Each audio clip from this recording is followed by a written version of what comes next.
Friends, start करते हैं इस चैप्टर का लास्ट टॉपिक आइसोटोप और आइसोबार। ये दो छोटे छोटे लास्ट टॉपिक है लेकिन इंपॉर्टेंट तो है, इससे क्वेश्चन आता है ना, तो तुमको ये टॉपिक पे अच्छे से ध्यान देना है, ठीक है। आइसोटोप्स, अभी का टॉपिक क्या है? आइसोटोप्स। इसमें आइसो का मतलब होता है सेम। आइसो का मतलब क्या होता है? सेम। क्या चीज सेम? सेम एटॉमिक नंबर, मतलब सेम प्रोटॉन, मतलब सेम नंबर ऑफ इलेक्ट्रॉन, ठीक है। यहां पे देखो जो एग्जांपल लिया हुआ है, हाइड्रोजन को देख लो, है ना। हाइड्रोजन में क्या होता है? सेम एटॉमिक नंबर है, इसका मतलब सेम नंबर ऑफ इलेक्ट्रॉन होगा, सेम नंबर ऑफ प्रोटॉन होगा, यानी कि एटॉमिक नंबर भी क्या रहेगा? उतना ही रहेगा। एटॉमिक नंबर भी उतना ही रहेगा, है ना। तो हाइड्रोजन का एटॉमिक नंबर कितना है? 1। इलेक्ट्रॉन कितना होगा? 1। प्रोटॉन कितना होगा? 1। एटॉमिक नंबर कितना होगा? 1, ठीक है। तो दिक्कत क्या है इसमें? दिक्कत ये है नंबर ऑफ प्रोटॉन सेम है, इलेक्ट्रॉन सेम है, न्यूट्रॉन अलग अलग है, सब में अलग अलग है। देखो अगर इसमें एक भी न्यूट्रॉन नहीं है तो बताओ इसका मास क्या हो जाएगा? मास में इसके पहले वाले वीडियो में बता चुके हैं एटॉमिक मास कैसे निकालते हैं। नंबर ऑफ प्रोटॉन को जोड़ते हैं, नंबर ऑफ न्यूट्रॉन को जोड़ते हैं, नंबर ऑफ इलेक्ट्रॉन को नहीं जोड़ते हैं, क्योंकि इलेक्ट्रॉन का जो मास होता है वो ना के बराबर होता है, ठीक है। तो हम सिर्फ प्रोटॉन और न्यूट्रॉन को जोड़ेंगे। अब बताओ इसका एटॉमिक मास कितना होगा? ऐसा हाइड्रोजन जिसमें एक प्रोटॉन हो एक इलेक्ट्रॉन हो तो उसका एटॉमिक मास कितना हो जाएगा? प्रोटॉन है एक ही है तो एटॉमिक मास 1, यानी इसका एटॉमिक मास क्या हो गया? एटॉमिक मास कितना हो गया बताओ? 1 हो गया। अब इसमें देखो, इसमें एक प्रोटॉन है, एक न्यूट्रॉन है, एक इलेक्ट्रॉन, इसमें एक न्यूट्रॉन एक भी था ही नहीं, इसमें एक न्यूट्रॉन है, तो इसका एटॉमिक मास कितना हो जाएगा? इसका एटॉमिक मास हो जाएगा 2, 1 + 1 2, ठीक है। यहां पे 2 न्यूट्रॉन है, एक प्रोटॉन है, तो 3। कितना हो जाएगा इसका एटॉमिक मास? 3, ठीक है। तो यहां पे ये चीज तुमको क्लियर हुआ कि एटॉमिक नंबर 1 होते हुए भी एटॉमिक मास डिफरेंट है। क्यों? क्योंकि नंबर ऑफ न्यूट्रॉन डिफरेंट है। हम ये बात भी तुम लोग को पिछले लेक्चर में या पहले बता चुके हैं कि नंबर ऑफ न्यूट्रॉन डिफर करता है एटम टू एटम, है ना। किसी किसी एटम में number of neutron atomic number के बराबर होता है, किसी किसी एटम में number of neutron atomic number से 1 या 2 ज्यादा होता है, लेकिन एटॉमिक नंबर से कम 1 भी नहीं होता है, ठीक है। ऐसा न्यूट्रॉन ऐसा कोई एटम है ही नहीं जिसमें number of neutron number of proton से कम होता है ना। लेकिन केमिस्ट्री बना ही है एक्सेप्शन के लिए, हर जगह एक्सेप्शन। तो यहां भी एक एक्सेप्शन केस है और वो क्या है? हाइड्रोजन। हाइड्रोजन में एटॉमिक नंबर कितना है? 1। नंबर ऑफ प्रोटॉन कितना है? 1, लेकिन फिर भी यहाँ पे एक भी न्यूट्रॉन नहीं है। तो ये सिर्फ एक ओनली एक्सेप्शन केस है, इसके अलावा कहीं ऐसा तुमको पूरे केमिस्ट्री में देखने को नहीं मिलेगा। तो ये चीज याद रखना कि सिर्फ एक हाइड्रोजन है जिसमें number of neutron number of proton से कम होता है, होता ही नहीं है। तो ऐसा हाइड्रोजन जिसका एटॉमिक मास 1 है, यानी न्यूट्रॉन है ही नहीं, उस वैसे हाइड्रोजन को हम क्या बोलते हैं? प्लूटोनियम। और ऐसा हाइड्रोजन जिसका एटॉमिक मास 2 है ना, और नंबर ऑफ न्यूट्रॉन 1 है, एटॉमिक मास 2 है, तो उसको हम क्या बोलेंगे? ड्यूटेरियम। और ऐसा हाइड्रोजन जिसमें 2 न्यूट्रॉन 1 प्रोटॉन मिलके 3 एटॉमिक मास बना रहा है, वैसे हाइड्रोजन को क्या बोलेंगे? ट्रीटियम। तो ये भी हाइड्रोजन, ये भी हाइड्रोजन, ये भी हाइड्रोजन, ठीक। तो इन तीनों को हम हाइड्रोजन तो बोलते हैं, लेकिन इस हाइड्रोजन के ये जो 3 रूप तुमको देखने को मिल रहे हैं, इन तीनों रूपों को साइंस में क्या बोलते हैं? आइसोटोप्स। तो हम क्या बोलेंगे कि प्लूटोनियम, ड्यूटेरियम, ट्रीटियम, ये तीनों हाइड्रोजन के आइसोटोप्स हैं, ठीक है। तो आइसोटोप्स मतलब क्या समझे? आइसो मतलब same atomic number but different mass number. Mass number different होने का मतलब हाइड्रोजन का ही एटम है लेकिन इसका मास अलग अलग है, यानी कि ये वाला एटम हल्का होगा, ये एटम इससे ज्यादा भारी होगा, ये एटम इससे भी ज्यादा भारी होगा, ठीक है। चलो कुछ और एग्जांपल देख लेते हैं। कार्बन का एग्जांपल देख लो, है ना। कार्बन के एग्जांपल में देखो क्या है? 6 प्रोटॉन है, 6 न्यूट्रॉन है, तो 6 प्रोटॉन और 6 न्यूट्रॉन, 6 प्रोटॉन और 6 न्यूट्रॉन, 6 इलेक्ट्रॉन तो सब में होगा, ठीक है, वो तो पहले से ही पता है। 6 प्रोटॉन और 6 न्यूट्रॉन मिलके एटॉमिक मास, इसका मास कितना बन गया? 6 + 6 12, है ना। तो इस वाले कार्बन का कितना एटॉमिक मास आ गया 12। इस वाले कार्बन एटम का कितना है, इसमें 6 प्रोटॉन और 7 न्यूट्रॉन है, 1 न्यूट्रॉन बढ़ गया। एटॉमिक मास कितना आ गया, 6 + 7 13, एटॉमिक मास 13। इस वाले में देख लो 6 प्रोटॉन और 8 न्यूट्रॉन है ना, इसमें 1 न्यूट्रॉन और बढ़ गया। तो अब 6 + 8 कितना होता है 14, यानी कि इसका एटॉमिक मास कितना हो गया 14। तो यहाँ पे क्या देखने को मिल रहा है, ये भी कार्बन, ये भी कार्बन, ये भी कार्बन। तो कार्बन के ये 3 डिफरेंट रूप है ना, कार्बन का ये 3 डिफरेंट रूप है। इसमें तुमको क्या दिख रहा है कि carbon with different atomic masses. क्यों, ड्यू टू न्यूट्रॉन्स, क्योंकि नंबर ऑफ न्यूट्रॉन्स या तो बराबर है, या तो 1 ज्यादा है, या तो 2 ज्यादा है। तो न्यूट्रॉन के बढ़ने से एटॉमिक मास बढ़ गया। तो यहाँ पे हमको क्या देखने को मिलेगा कि ये वाला एटम थोड़ा हल्का है कार्बन के इस एटम से, ये कार्बन एटम इससे भारी, ये कार्बन एटम इससे भी भारी, ये 12, ये 13, ये 14। इसको हम लोग शॉर्ट में बोलते हैं C12, C13, C14। ठीक है, तो ये तीनों भी क्या है, कार्बन के आइसोटोप्स। ठीक है, चलो आते हैं अब नेक्स्ट एग्जांपल पे। ऑक्सीजन का एटॉमिक नंबर कितना होता है 8, नंबर ऑफ इलेक्ट्रॉन कितना होता है 8, प्रोटॉन कितना होता है 8, न्यूट्रॉन, अगर न्यूट्रॉन 8 है तो इसका एटॉमिक मास कितना हो जाएगा 8 + 8 16। ठीक, अगर यहाँ पे प्रोटॉन 8 है और न्यूट्रॉन 9 हो जाए तो 8 + 9 17। अगर नंबर ऑफ प्रोटॉन 8 है और न्यूट्रॉन कितना हो जाए 10, तो एटॉमिक मास क्या हो जाएगा, प्रोटॉन प्लस न्यूट्रॉन को ऐड करो, 8 + 10 18। तो अब यहाँ पे देखो ऑक्सीजन ही है, एटॉमिक मास सबका 8 है, लेकिन एटॉमिक नंबर सबका 8 ही है, एटॉमिक मास क्या हो गया 16 17 18। मतलब ये तीनों क्या कहेंगे, ऑक्सीजन के आइसोटोप्स। इन तीनों को हम क्या कहेंगे, ऑक्सीजन के आइसोटोप्स। यानी 16 मास वाले से ये वाला एटम ज्यादा भारी होगा क्योंकि इसमें नंबर ऑफ न्यूट्रॉन ज्यादा है।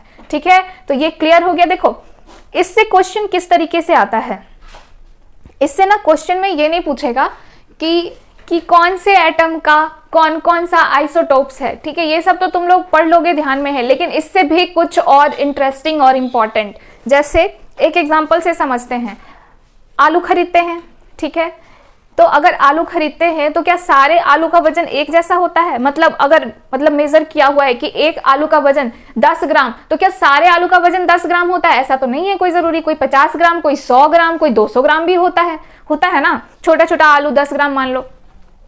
उसी तरीके से ये सारे एटम्स हैं, लेकिन सारे एटम्स को क्या बुलाओगे, जो उसका एटॉमिक नंबर है वही बोलोगे ना, जैसे सबके सब आलू है तो आलू ही बोलोगे ना।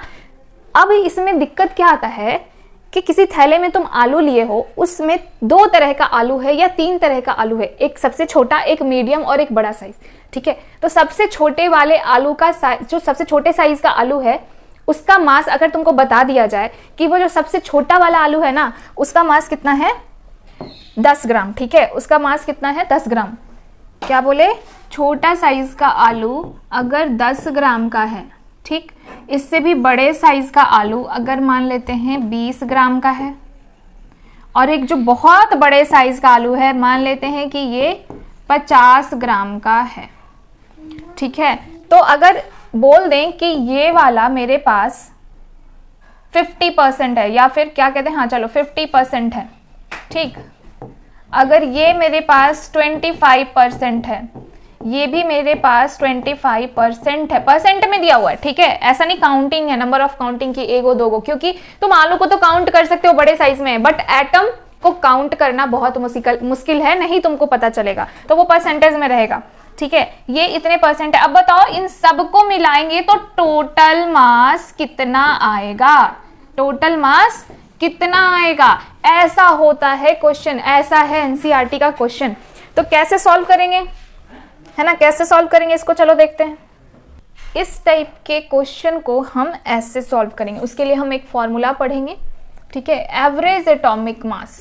एवरेज एटॉमिक मास मतलब कि एक एक का मास नहीं, कुल मिला के सबका मास क्या होगा। तो इसका फॉर्मूला देखो क्या है, पहले वाले का मास इनटू ये कितने परसेंटेज में है ये, उसी तरीके से दूसरे वाले का मास इनटू वो कितने परसेंटेज में अवेलेबल है, उसी तरीके से तीसरा, चौथा, पांचवा एंड सो ऑन, जितना भी तुम्हारे पास वेराइटी या आइसोटोप्स ऑफ एटम्स प्रेजेंट रहे, डिवाइडेड बाय 100, बस बन जाएगा। इसका मतलब जो हम एग्जांपल लिए थे वहां पे एक बार करके देखो, है ना, मतलब छोटा वाला जो आलू है वो लिए थे हम 10 ग्राम का, कितना परसेंटेज, 50%, है ना।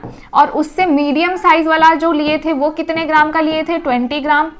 और जो बिग साइज का आलू था वो कितने ग्राम का लिए थे, 50 ग्राम, है ना। ये था 25%, ये था 25%। तो कितना होगा इसका मास, अगर ये निकालो तो क्या आ जाएगा, एवरेज मास, है ना। एवरेज मास क्या आएगा बताओ, मास ऑफ 1 यानी 10 इंटू परसेंटेज ऑफ 1 यानी 50 प्लस मास ऑफ 2 यानी 220 into 25 plus 50 into 25 divided by 100। चलो अब इसको सॉल्व करो, क्या हो गया ये 500 प्लस ये क्या हो जाएगा, प्लस ये क्या हो जाएगा, डिवाइडेड बाई 100, कितना आएगा बताओ, ऐड करो सबको।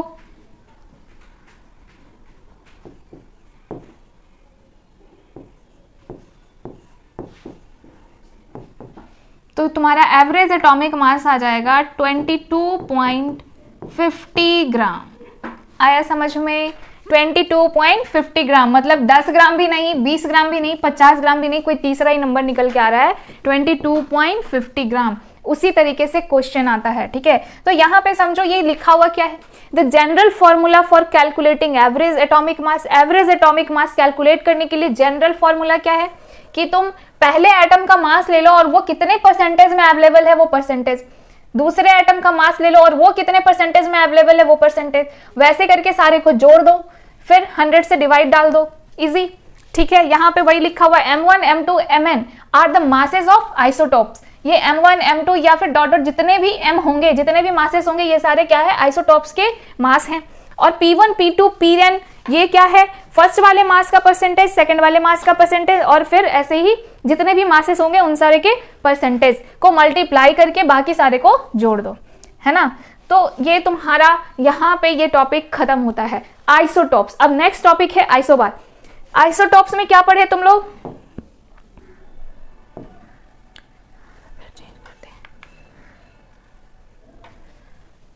कि same atomic number but different mass number, मतलब एटॉमिक नंबर सेम था लेकिन सबका मास अलग था, सबका वजन अलग था।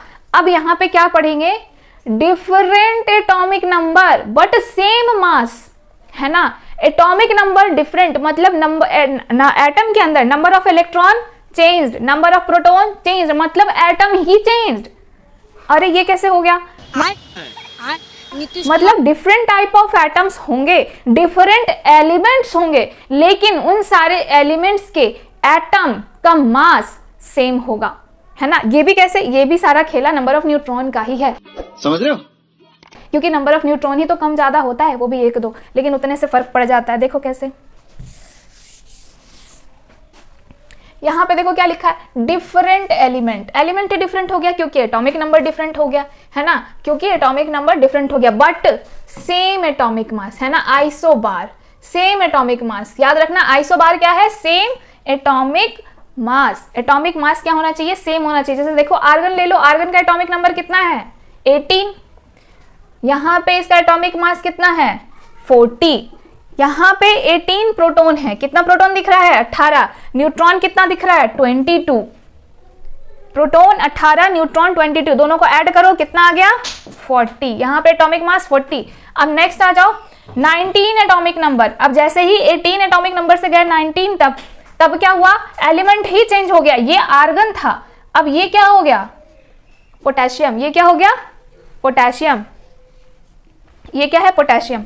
तो अब पोटेशियम का देखो कितना, जितना इसका एटॉमिक नंबर होगा 19 उतना ही प्रोटॉन होगा 19, लेकिन न्यूट्रॉन फिर से थोड़ा ज्यादा, कितना आ गया, 21। तो अब इसका एटॉमिक मास कैलकुलेट करो, क्या करोगे, 19 + 21, तो 19 + 21 कितना आ जाता है, अगेन 40, यानी एटॉमिक मास कितना हो गया, 40। अब इसमें देख लो कैल्शियम का एटॉमिक नंबर 20, यानी कि इसका नंबर ऑफ प्रोटॉन तो 20 है, फिक्स है, नंबर ऑफ न्यूट्रॉन 20 है, तो 20 + 20 कितना आ जाता है, 40, यानी एटॉमिक मास कितना हो गया, 40। अब देखो तीनों के केस में अलग अलग एलिमेंट है, अलग अलग एटम है, अलग अलग नंबर ऑफ प्रोटॉन है 18, 19, 20, न्यूट्रॉन इसमें 22, 21, 20, लेकिन फाइनली है क्या, एटॉमिक मास क्या है 40, 40, 40, सब जगह एटॉमिक मास कितना 40, यही तुमको समझना है, ठीक है। एटॉमिक नंबर डिफरेंट, क्या है एटॉमिक नंबर डिफरेंट, लेकिन एटॉमिक मास 40, 40, 40, क्लियर। ये सारा क्या है आइसोबार। यहाँ पे ये चैप्टर खत्म होता है। मैंने तुमको हर एक टॉपिक फुल डिटेल में समझा दिया है। तुमको अब क्या करना है, एनसीईआरटी का बुक उठाना है और सारा क्वेश्चन 1 बाय 1 जाके सॉल्व करो। नहीं समझ में आए, कोई डाउट है, तुम कमेंट में डाल सकते हो, ठीक है। वैसे कुछ क्वेश्चंस एनसीईआरटी का हम अभी देखने वाले हैं और इसके बाद बहुत सारे जो इंपॉर्टेंट क्वेश्चन है इस चैप्टर का वो अलग से एक सेशन बनाएंगे, उसमें हम कर लेंगे। कुछ इंपॉर्टेंट एनसीईआरटी का क्वेश्चन देख लो। तो ये क्वेश्चन है, कंपेयर द प्रॉपर्टीज ऑफ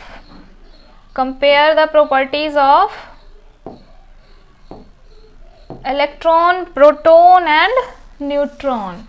मतलब इलेक्ट्रॉन का, प्रोटॉन का और न्यूट्रॉन का प्रॉपर्टीज तुमको कंपेयर करना है, ठीक है। चलो इसको टेबुलर फॉर्म में कर लेते हैं, है ना। इलेक्ट्रॉन को हम ऐसे डिनोट कर देते हैं, प्रोटॉन को हम इस तरीके से डिनोट कर देते हैं और न्यूट्रॉन को इस तरीके से डिनोट कर देते हैं, ठीक है।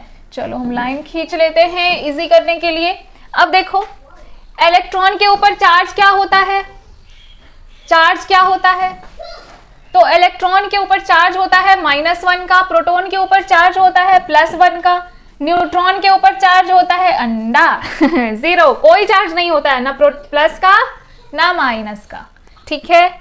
अब देख लेते हैं मास क्या है, इलेक्ट्रॉन का मास क्या है। तो पता है प्रोटॉन और न्यूट्रॉन का मास कितना होता है 1 AMU, कितना होता है 1 AMU। इलेक्ट्रॉन का 0.0005 AMU, है ना। इन सब से बहुत छोटा है ना, है ना, बहुत छोटा।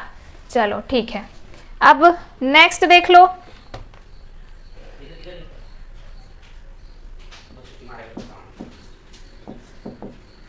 लोकेशन कहां पे प्रेजेंट होता है, इलेक्ट्रॉन कहां पे प्रेजेंट होता है,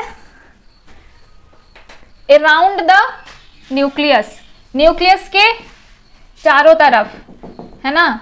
क्या लिखोगे, अराउंड द न्यूक्लियस। प्रोटॉन कहां प्रेजेंट होता है, इन द न्यूक्लियस, न्यूक्लियस के अंदर। न्यूट्रॉन ये भी इन द न्यूक्लियस, न्यूक्लियस के अंदर, ठीक है। और क्या डिफरेंट होता है, रोल इन एटम, एटम में क्या जिम्मेदारी निभा रहा है भाई, तो इलेक्ट्रॉन के कारण क्या होता है चार्ज ऑन एटम। इलेक्ट्रॉन के कारण हम देख सकते हैं कि एटम पे कितना चार्ज बनेगा, बढ़ेगा या घटेगा, या फिर यूं कह सकते हो बॉन्डिंग में पार्टिसिपेट करता है, किसमें, बॉन्डिंग में, ठीक है। चलो प्रोटॉन का क्या रोल होता है, इससे भी तुम चार्ज को कैलकुलेट कर सकते हो और ये मास ऑफ एटम को बताता है, ठीक है। Neutron only mass of atom को बताता है और न्यूक्लियस को ये स्टेबलाइज करके रखता है ना। ये क्या करता है, न्यूक्लियस को स्टेबलाइज करता है। चलो क्लियर है, ये सारा कुछ डिटेल में अभी से पहले हम लोग पढ़ चुके हैं। जो लोग मेरा इसके पहले का वीडियो नहीं देखे हैं, लिंक डिस्क्रिप्शन बॉक्स में दिया हुआ है, जा करके डिटेल में ये सारा पॉइंट देख लो। चलो बढ़ते हैं नेक्स्ट क्वेश्चन की ओर। नेक्स्ट क्वेश्चन है, what is the valency of the element, इस एलिमेंट का वैलेंसी क्या होगा। ऑल्सो नेम द एलिमेंट, इस एलिमेंट का नेम बताओ। देखो Z इज इक्वल्स टू 3 है, इसका मतलब क्या समझ रहे हो, एटॉमिक नंबर कितना है 3, तो एटॉमिक नंबर 3, इसका मतलब एलिमेंट क्या होगा। तुम लोग को बोले थे एटॉमिक नंबर 20 तक सारे एलिमेंट्स का नाम और सिंबल और एटॉमिक नंबर तुम लोग को याद होना चाहिए। तो एटॉमिक नंबर 3 का एलिमेंट का नाम क्या है बताओ, क्या होगा, लिथियम। क्या होगा, लिथियम, ठीक है। अब आ जाओ वैलेंसी निकालने के लिए। तो वैलेंसी निकालने के लिए हम इसमें करते हैं इलेक्ट्रॉनिक्स कन्फिग्रेशन। उसके लिए निकालते हैं नंबर ऑफ इलेक्ट्रॉन। तो जितना एटॉमिक नंबर है उतना ही नंबर ऑफ इलेक्ट्रॉन होगा 3। तो 3 इलेक्ट्रॉन का इलेक्ट्रॉनिक कन्फिग्रेशन करो तो फर्स्ट ऑर्बिट में आएगा 2 इलेक्ट्रॉन, सेकंड ऑर्बिट में आएगा 1 इलेक्ट्रॉन। तो जो सेकंड वाला है यानी ये लास्ट वाला है, इसको हम क्या बोलेंगे? Valence electron. क्या बोलेंगे? Valence electron. तो अगर वैलेंस इलेक्ट्रॉन 4 से कम होता है, वैलेंस इलेक्ट्रॉन 4 से कम होता है, तो valency is equals to valence electron सीधे सीधे होता है। ठीक है, कब? If valence electron is less than 4, तो वैलेंसी कितना हो जाएगा? सीधे सीधे 1 हो जाएगा। और इस केस में क्या करेगा? इलेक्ट्रॉन को लूज करेगा, है ना। यानी कि एक इलेक्ट्रॉन को लूज करके ये लिथियम स्टेबल हो जाएगा। ठीक है, चलो हो गया। देखते हैं नेक्स्ट क्वेश्चन। ये सारा क्वेश्चन है एनसीईआरटी बुक का है, इंपॉर्टेंट क्वेश्चन करा दे रहे हैं, बाकी तुम लोग देख लेना।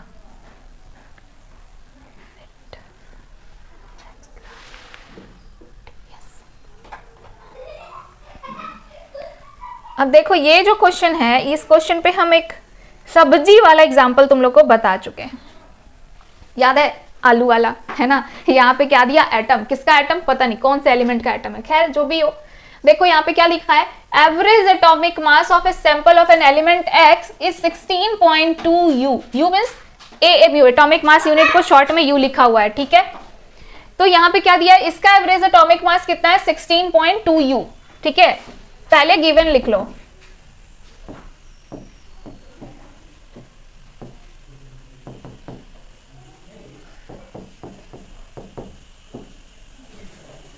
और क्या दिया है कि एक जो आलू है उसका वजन कितना है?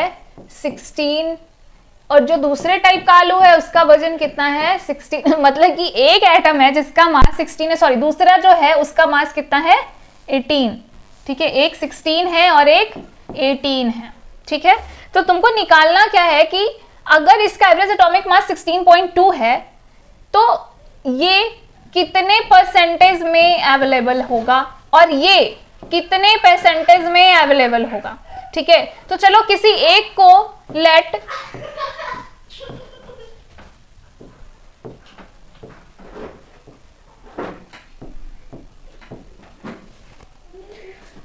The percentage be x. इसका परसेंटेज हम लोग x मान लेते हैं। ठीक है, तो हम लोग फॉर्मूला पे बिठाते हैं। फॉर्मूला क्या था हमारा? फॉर्मूला क्या था? Average atomic mass is equals to m1 into P1 plus m2 into P2 by 100।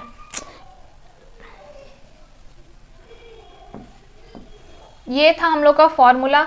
Value put करो तो एवरेज एटॉमिक मास कितना दिया हुआ है? 16.2। मास 1 कितना है? 16। कितना इसका एज्यूम किया परसेंटेज? x। ठीक, सेकंड मास कितना दिया है? 18। इसका परसेंटेज देखो, अगर ये दो ही चीज है, अगर पहला x है तो दूसरा क्या होगा? 100 माइनस x होगा, है ना। तो यहाँ पे हम क्या कर देंगे? सॉरी, ये मल्टीप्लाई होगा, क्या होगा यहाँ पे? 100 माइनस x। ठीक है, डिवाइडेड बाई 100। अब इसको सॉल्व करो तो ये क्या हो जाएगा?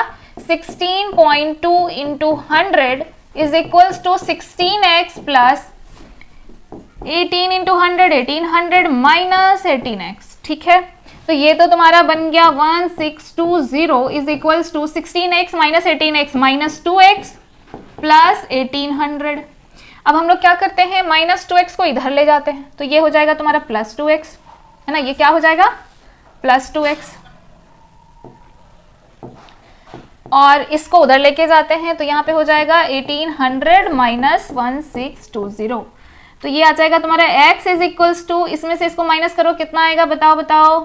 180, है ना, डिवाइडेड बाई 2। ये 2 डिवाइड में गया, बताओ कितना, कितने बारी में कटेगा? कितना आएगा? 90। तो x का वैल्यू कितना आ गया? x का वैल्यू कितना आ गया? 90%। यानी कि ये वाला कितना है?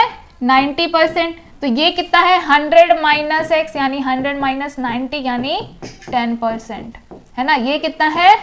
10%। मिल गया आंसर? इजी।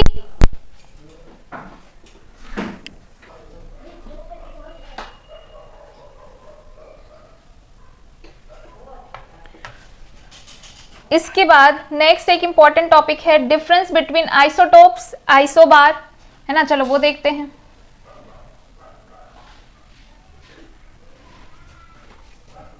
तो देखो तुम लोग तो आइसोटोप आइसोबार पढ़ लिए कि नहीं पढ़ लिए। अब एक नया चीज आ गया आइसोटोन। ये क्या है भाई? आइसोटोप आइसोबार जैसा ही चीज है। देखो पहले बारी बारी देखते हैं, अपने आप समझ में आ जाएगा। इससे इंपॉर्टेंट क्वेश्चन भी बन के आता है, 3 या 4 नंबर में आराम से ये क्वेश्चन आ जाता है ना। देखो आइसोटोप्स मतलब हम लोग क्या समझते हैं? आइसोटोप्स का मतलब क्या समझे थे अभी से पहले, तो हम लोग पढ़ रखे हैं। आइसो मतलब सेम, ठीक है, और टोप्स, टोप्स में जो पी है ना, पी, ये पी का मतलब होता है प्रोटॉन, यानी कि सेम नंबर ऑफ प्रोटॉन और डिफरेंट नंबर ऑफ न्यूट्रॉन, ठीक है।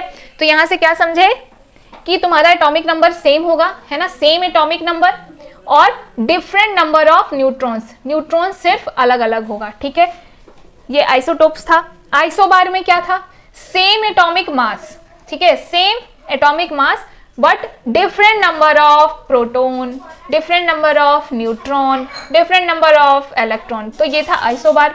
आइसोटोन क्या है? आइसो मतलब सेम, क्या चीज सेम रहेगा? एन मतलब होता है न्यूट्रॉन, क्या? न्यूट्रॉन, है ना, मतलब same number of neutron, same number of neutron. और डिफरेंट क्या क्या होगा?